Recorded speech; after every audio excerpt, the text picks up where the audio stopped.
Hey there gamers, DreamcastGuy here, and this is Does It Suck? The show where we take a deep dive look at a new game and see what's good or bad about it. So, Sony just shadow dropped a mysterious project called My First Gran Turismo. And we didn't exactly know what this was going to be. They just announced, hey, this will be free, it'll be fun, just download it and try it out. So I decided to do that. I love Gran Turismo. I've played all of them. I grew up actually really getting invested into the racing simulator genre because of Gran Turismo. I bought GT7 day one and stuff like that. So going into this, it turns out that it's essentially a very big demo. It's got like 7 different tracks. It's got 18 different unlockable cars. It's got a very extended tutorial, but this is definitely just supposed to be to essentially activate that gateway drug. You know, it's supposed to get you invested into the idea of Gran Turismo. Every racing game has a very different visual language to it, right? Well, with Gran Turismo, what you have to kind of worry about is the driving line, kind of getting used to that habit of how you cut corners, when to brake, when to stomp on the gas, not just in a straightaway, but coming out of a tight turn, kind of figuring out that perfect line to functionally beat your opponents. So this starts off with a very long, 12-stage tutorial that starts off just saying, here's how you go, here's how quickly you can stop, which obviously anybody who's ever driven a car over 60 or 80 miles an hour, yeah, it takes a long time to stop.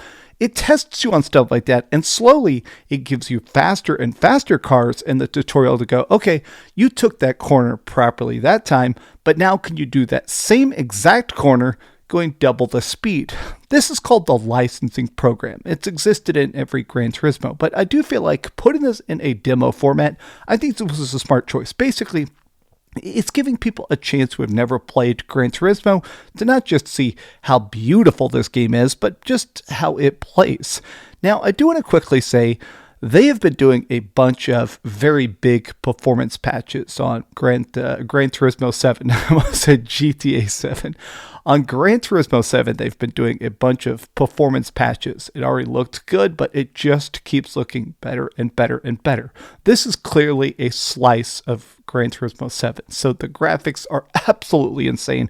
All of this is recorded on my PlayStation 5 Pro, and my lord, the ray tracing, the reflections, the frame rate, it is crisp, crisp, crisp. But once you're actually done with that licensing, there's 3 different game modes to this. There's Music Rally, which is a very strange idea. So this is a race. It's a race to try and go as far as you can. It plays a song, and so every time you do a lap or make it a certain amount around the track, it extends your time. So you're trying to basically survive till the end of the song, but also you're trying to go as fast as possible.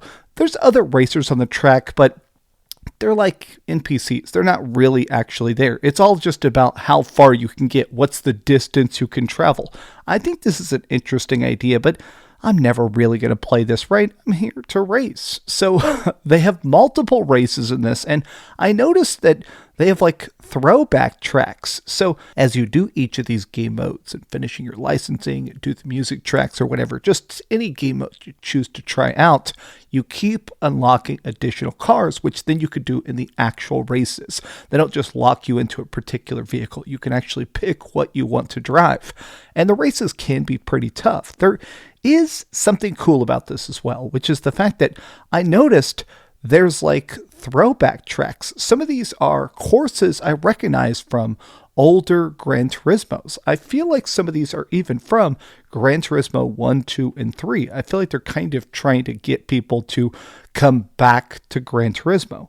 It's pretty obvious that Sony's been pushing harder on that live service idea, right? They want to have stuff like Concord. That was a huge success. There's Helldivers 2. It seems like they're trying to make Gran Turismo into a live service game that keep releasing vehicles. I think the main game of GT7, I never buy the microtransactions, but there are microtransactions where you can buy cars. I think it's pretty obvious that the point of this, of My First Gran Turismo, is to get people really into the idea of this is how it works, so they'll buy Gran Turismo, which does keep getting put on sale. I think Gran Turismo 7 is like $20 right now at some places. It's about buying that and getting into the ecosystem of playing the rest of the game, right? Maybe you'll get enticed to do online races and actually play stuff or spin microtransactions. But I think this is a pretty cool demo. The final mode is time trials and practice races. They got like little stuff to sort of just experiment and practice those laps on the track.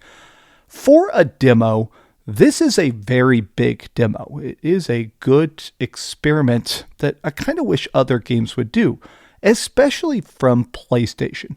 There was a silly idea that people kicked around years and years ago about the idea of making a free version of GTA where you could actually play as the cops, where everybody else is actually there, but you could have like a free version where all you're allowed to do is try to chase down players. You could basically play cops and robbers, but while they all have sports cars and stuff, you've just got a little teeny tiny dinky squad car, right? And when you die, you got to start again. But I almost feel like I wish this did have some sort of online mode. I kind of wish that My First Gran Turismo allowed you to do some sort of unranked online races. So you could see those extra cool cars that are in Gran Turismo 7. You could see how competitive the racing sim genre is, especially on the internet. I think that would have been incredibly cool. As a free demo, it's great. As a taste of Gran Turismo, it's great. As a chance to experiment and see how freaking glorious this game looks, even on PS4, I think it's great. If it's sort of something you're on the fence on, download it. I'm always going to say this, but if there's a free demo, it only takes up 15 gigs of space. I'm impressed it's so tiny, but give it a shot. It's definitely worth your time. But these have just been some off-the-cuff thoughts. I played it for about 90 minutes. It's a good time. I finished almost everything in it, but as a Gran Turismo gearhead, as a person that's definitely done my laps, I give it a big thumbs up. Try it out. Buy Gran Turismo 7 if you really love the demo. If you do everything in the demo, scoop this up while it's on sale. But these have just been some off-the-cuff thoughts. Tell me your thoughts in the comments down below. And if you enjoyed this video, be sure to give it a like, subscribe if you haven't already, and please keep dreaming.